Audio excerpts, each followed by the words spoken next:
नमस्ते साथियों, कैसे हैं आप लोग। आशा करता हूं कि आप लोग ठीक तरह से होंगे और अपना अध्ययन ठीक तरह से कर रहे होंगे। ज्वलंत मुद्दों में आज हम बात करेंगे तमिलनाडु राज्य की। यहां की पुलिस के द्वारा एक बहुत ही सराहनीय कार्य किया गया। फ्रांस में जो कि नटराज की कांस्य मूर्ति यहां पर नीलाम हो रही थी, तो उसकी नीलामी को रोका गया। हम देख सकते हैं कि हमारे देश में जैसे ही ब्रिटेन का रूल हुआ करता था, यानी यूरोप का रूल हुआ करता था, तो हम देख सकते हैं बहुत सी व्यापारिक कंपनियां भारत आ रही थी। और हम देख सकते हैं कि यहाँ से गिफ्ट के तौर पर या हड़प नीति के तौर पर बहुत सारी वस्तुओं को यूरोप ले जाया गया। तो उसी क्रम में हम देख सकते हैं कि ऐसी बहुत सी वस्तुएं हमारे लिए बरामद हुई हैं, जो कि किसी न किसी तरीके से चोरी के तरीके से या हड़प हड़प के वहाँ पर ले जाई गई हैं। तो हम देख सकते हैं कि बार बार ऐसी चीज़ें निकल कर आती हैं।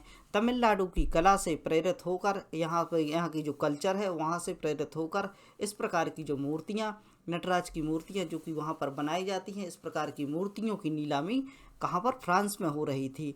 तो उस मूर्ति की जो यहाँ पर नीलामी हो रही थी, उस मूर्ति को लीगली तौर पर तमिलनाडु पुलिस के द्वारा रोका गया। तो इनके लिए बहुत ही सराहनीय कार्य किया गया। इसी के चलते जो नटराज की मूर्ति है वह चर्चा में बनी है। तो हम देख सकते हैं कि यदि आपसे इससे संबंधित करंट इवेंट से संबंधित प्रश्न पूछे जाते हैं, तो आपसे सीधे तौर पर यह नहीं पूछा जाएगा कि किस राज्य की पुलिस द्वारा या कहाँ पर किस प्रकार से इसको पकड़ा गया। आपसे बेसिक तौर पर बैकग्राउंड की इन्फॉर्मेशन पूछ ली जाती है। तो हम यहाँ पर इसी बात की चर्चा करेंगे। तो बेसिक तो आपको पता है कि किस प्रकार से यह न्यूज़ में है। इसके अलावा हम थोड़ी सी फैक्ट को जानने का प्रयास करेंगे कि हाल ही में तमिलनाडु के द्वारा यह क्या है, सराहनीय प्रयास किया गया। फ्रांस में इसकी नीलामी हो रही थी सरकारी तौर पर। इस मूर्ति की, जो कि नटराज जी की मूर्ति है, उसकी नीलामी हो रही थी, जो कि पुरातत्व में भारतीय मूल की यह मूर्ति है और यहीं की कल्चर से प्रेरित है। तो इस प्रकार से इसकी पहचान हो पाई है। तो हम देख सकते हैं यहाँ पर क्या हो गया है, इसको रोक दिया गया है। तो इसके अलावा हम देख सकते हैं नटराज जी की मूर्ति जो होती है भगवान शिव को समर्पित होती है, यानी भगवान शिव का एक रूप माना जाता है, जो कि यह नृत्य करती हुई एक मूर्ति होती है। तो इसके बारे में हम जानकारी प्राप्त करेंगे। भगवान शिव जो कि संपूर्ण भारत के आराध्य देवता हैं, संपूर्ण विश्व में इनको पूजा जाता है। जहाँ जहाँ भी हिंदू पॉपुलेशन है, हिंदू देवी देवताओं में सबसे प्रमुख यह माने जाते हैं। हम देख सकते हैं, अब हम बात करेंगे नटराज की मूर्ति की। तो इस प्रकार से नटराज की मूर्ति होती है और इससे संबंधित फैक्ट भी पूछ लिए जाते हैं। तो आपको याद होना चाहिए, पता होना चाहिए कि किस किस प्रकार से इसकी कलाकृतियों को देखा गया है।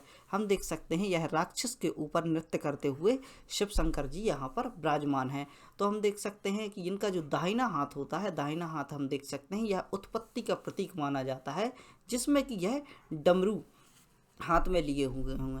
डमरू जब शिव जी बजाते हैं तो वह उत्पत्ति का प्रतीक माना जाता है, यानी सृष्टि के रचयिता, सृष्टि की उत्पत्ति करने के प्रतीक इनको माना जाता है।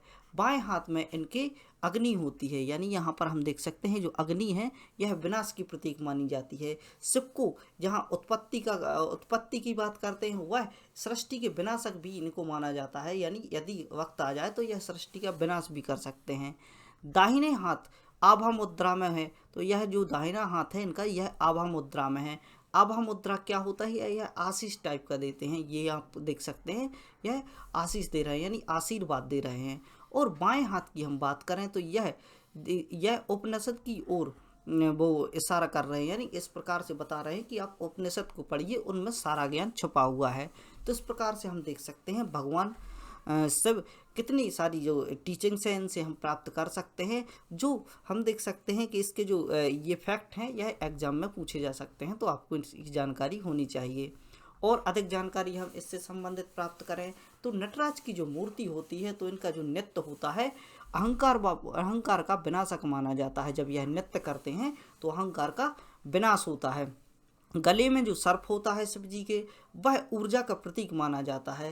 किस प्रकार से ओजस्व व ऊर्जा का प्रतीक यह दर्शाता है, जो कि सर्प माला के रूप में इनके गले में होता है। शीश पर चंद्र, यानी आपने देखा होगा कि कोई राजे महाराजा होते थे तो वो क्या करते थे, अपने मुकुट पर हीरे जवाहरात के जो गहने आभूषण हुआ करते थे, उनमें हीरे जड़वा लेते थे। तो आप देख सकते हैं कि यदि हम कोई भी उदाहरण देते हैं, जैसे कि चांद की बात की जाती है कि चांद जैसा सुंदर, और एक तरीके से उसको आभा का प्रतीक माना जाता है, बहुत ही सुंदर माना जाता है, चांदनी रात की बातें की जाती हैं।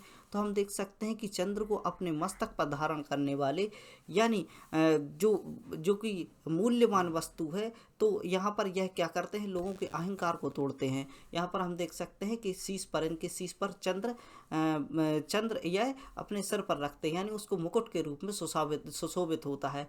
मृगछाल भगवान शिव का यह वस्त्र माना जाता है, जो कि साहस का प्रतीक माना जाता है।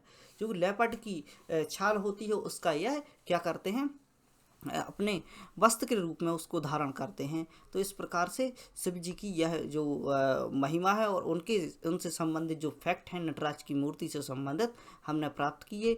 इसी प्रकार की जानकारी के लिए बने रहें study right by Mani Pandey से, और करते रहें अध्ययन।